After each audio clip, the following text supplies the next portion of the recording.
Pomeriggio, oggi giovedì 24 settembre 2020. Stiamo iniziando a nostra lezione di italiano. Boa tarde, hoje, quinta-feira, 24 de setembro de 2020, estamos iniciando a nossa aula de língua e cultura italiana. Hoje vamos começar a segunda parte sobre o nosso assunto que a gente iniciou na semana passada do Império Romano, um pouco da história. Falamos então do início dos primeiros imperadores e da dinastia Júlio-Claudiana.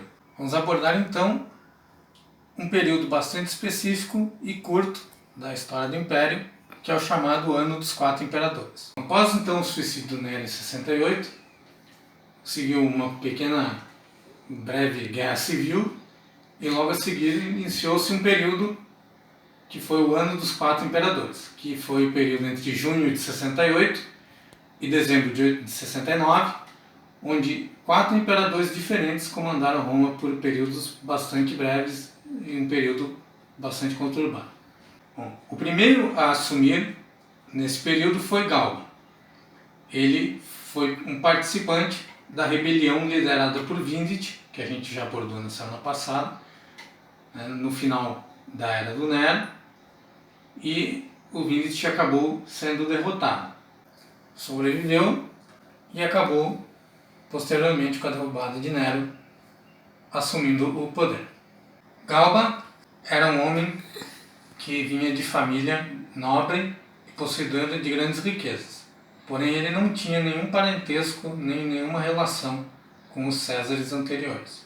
A sua reputação era de um homem ambicioso e uma das suas medidas primeiras foi, como era comum na época, ordenar a morte de dois cônsules que ele julgava que poderiam se opor ao seu governo. O período acabou sendo muito breve e a sua queda passou a ser algo certo quando duas legiões que ocupavam a Germânia Superior se rebelaram e exigiram a saída dele e a nomeação de um novo imperador. Suas estátuas na região foram derrubadas e as tropas se recusaram a renovar o juramento de lealdade ao imperador. O nome ideal para assumir o trono era visto como sendo Vitélio. Porém, quando Galba foi, enfim, morto no Fórum Romano, quem assumiu foi Otão. Marco Sálvio Otão acabou assumindo e, em seu governo, também curto, uma das primeiras medidas foi uma espécie de reabilitação da figura de Nero, inclusive com suas estátuas sendo reerguidas. Obras como a Casa Dourada foram terminadas e uma administração liberal e moderada foi anunciada por ele. Porém, neste breve período, iniciou-se uma guerra entre as tropas leais a Otão e tropas lideradas por Vitélio, que era considerado o sucessor natural e ideal de Galba. A batalha se estendeu por regiões do norte, onde fica hoje o norte da Itália, que é a região da Ligúria e a cidade de Cremona, na Lombardia. Com a iminente derrota anunciada, Otão se viu forçado a cometer suicídio, e assim abriu caminho para que Vitélio enfim assumisse o império. Áureo Vitélio Germânico, conhecido como Vitélio, marchou então triunfalmente até Roma, onde foi anunciado como o sucessor do Império. Vitélio iniciou sua carreira política como cônsul e também foi designado como comandante militar. Vitélio era o comandante na província romana da Germânia Inferior e ele era bastante respeitado e visto com afeto pelos seus comandados, por ser uma pessoa de personalidade flexível e bastante próxima aos seus soldados. Nomeado imperador, Vitélio ordenou imediatamente a morte de 120 pessoas que tinham se declarado culpadas pela morte de Galba, em favor de Otão. Ele acabou, no entanto, sendo visto com desafeto pelo próprio povo, pela forma extremamente luxuosa de se vestir e de modo de vida que ele tinha, além do seu comportamento. Isto abriu caminho para que ele perdesse legitimidade e forças presentes na província do Egito passassem a repudiá-lo e declarar Vespasiano como novo imperador ideal. Outras legiões nas regiões da Mésia, Panônia e Dalmácia também se amotinaram e declararam fidelidade ao agora considerado novo imperador Vespasiano.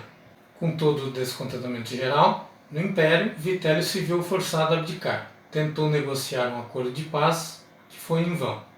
Acabou se obrigando a fugir, mas foi capturado e morto. Seu corpo foi lançado pela população no rio Tibre. Assumia assim o último imperador do ano dos 4 imperadores, Tito Flávio Vespasiano, que instaurou e iniciou a chamada dinastia Flaviana. De família modesta, ele foi designado cônsul em 51 e também ficou conhecido por ser um renomado e competente comandante militar. Sua qualidade como comandante militar ficou comprovada na invasão romana da Britânia. Quando declarado imperador, Tito Flávio estava no Egito, em 69.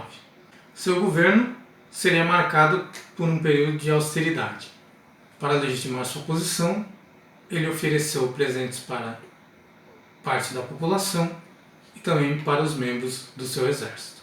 Também como medidas para se legitimar, ele substituiu potenciais inimigos por aliados nas principais posições de poder, passou a alimentar uma forte máquina de propaganda, com histórias acerca de sua suposta divindade, e também a cunhagem de moedas que faziam referência às suas vitórias militares, garantiu a filtragem das histórias sobre sua pessoa e sobre seu governo, para que nada que lhe desabonasse fosse dito, oferecia recompensas financeiras vultosas para historiadores antigos e também impunha castigos severos para quem fizesse críticas mais pesadas.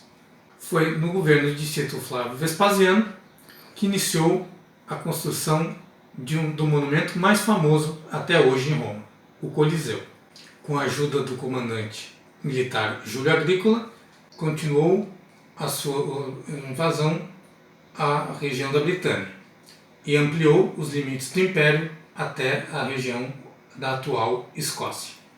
Porém, em 23 de junho de 79, Vespasiano não resistiu a uma repentina inflamação intestinal e acabou falecendo. Seu lugar seria ocupado pelo seu filho mais velho, Tito Flávio.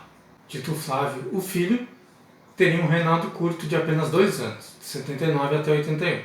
Ele ficou conhecido por participar da campanha da Judéia, quando seu pai foi inclusive designado para acabar com uma rebelião na região. E isto foi feito com a ajuda dele e de 60 mil soldados. Quando o seu pai Vespasiano assumiu o império, Tito foi nomeado César pelo Senado. Também se tornou cônsul e trabalhava como secretário do imperador. Como imperador, ele se tornou um líder bastante querido e respeitado pelo seu povo. Seu governo foi marcado por 2 desastres bastante considerados: a erupção do vulcão Vesúvio, que soterrou Pompeia, e um incêndio de 3 dias na capital, Roma. Em seu governo, seguiu-se a construção do Coliseu iniciada pelo seu pai Vespasiano. Mas em 81, ele foi acometido por terríveis febres e acabou também falecendo muito rapidamente. Quem assumiu o seu lugar seria seu irmão Domiciano. Mas essa parte nós veremos na próxima aula, quando continuaremos com a terceira parte sobre o Império Romano. Por hoje era isso.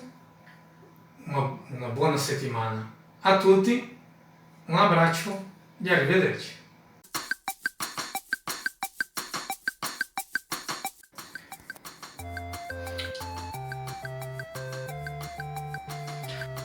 do Império Romano. Começamos na semana passada com o fim da dinastia Júlio-Claudiana. Vamos... Tu tem que esperar. E ele acabou morto, mas sobreviveu bastante próximo Ih, mano. o comando. Mas em 1981. Bom, então após o suicídio de Nero, em 68, o Dia quer mandar um recado.